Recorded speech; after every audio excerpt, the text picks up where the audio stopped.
What if Tanjiro Kamido's entire journey was not just his own? What if his power, his mission, and the iconic earrings he wears were all part of a legacy set in motion over 400 years ago? The connection between the kind-hearted boy from the mountains and the legendary demon slayer, Yoriichi Tsujikuni, is one of the most profound and beautifully woven threads in Demon Slayer. It is not a simple story of reincarnation, but a complex tale of inherited will. Today, we will fully explain the real connection between Tanjiro and Yoriichi by uncovering the complete history of the sun-breathing technique. First, we must understand the legend. Yoriichi Tsujikuni was a prodigy born during the golden age of demon slayers. He was a figure of almost mythical power, born with the demon slayer mark and the ability to see the transparent world.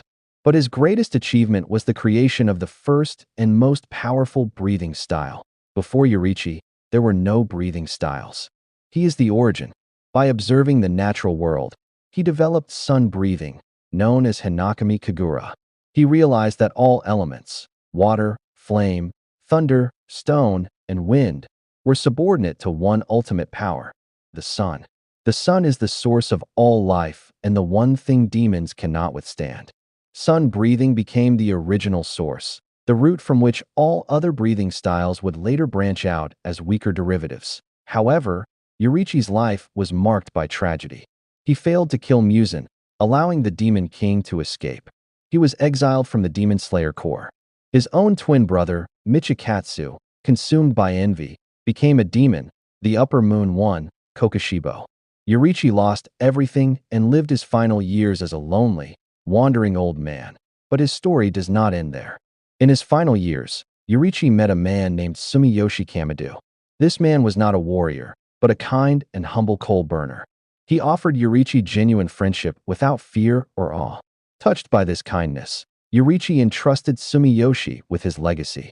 However, he did not pass down sun breathing as a combat form.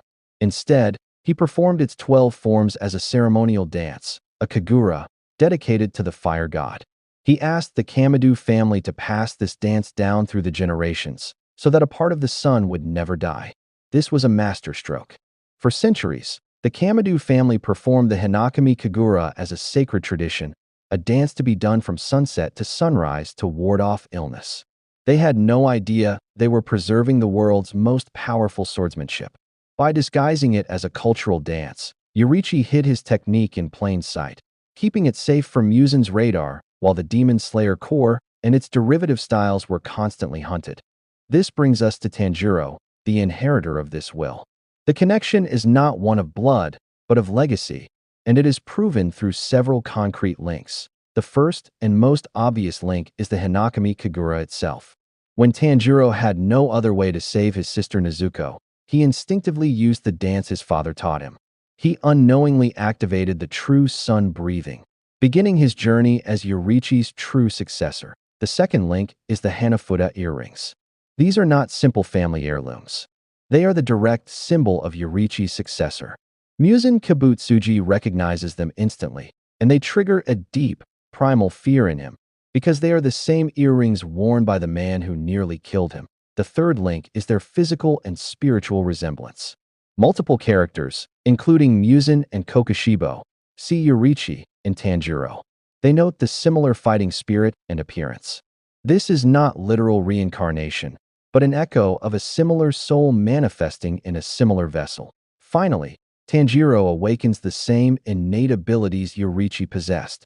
He unlocks his Demon Slayer mark, gains access to the transparent world, and ultimately achieves the selfless state, the pinnacle of swordsmanship, where the user emits zero fighting spirit.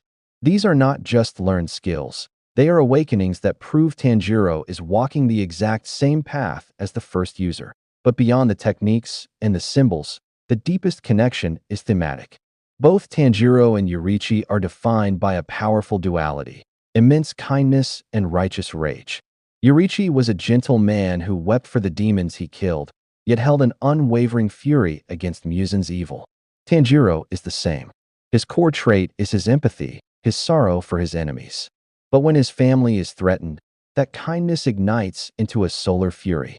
Yoriichi did not choose a mighty warrior to carry his legacy. He chose a kind family, trusting that one day, a descendant with that same heart and necessary strength would arise. In conclusion, Tanjiro Kamado is not Yoriichi Tsujikuni's reincarnation. He is something more meaningful. He is the worthy inheritor. He is the culmination of a 400-year-old promise. He is the Kamado who took the sacred dance from the mountain shrine and brought it back to the battlefield where it belonged. He is the living proof that Yoriichi's will, his technique, and his heart never died. They were kept safe, passed down like a flickering flame, until the moment the world needed a sun to rise again. And that sun is Tanjiro Kamado. Thank you for listening.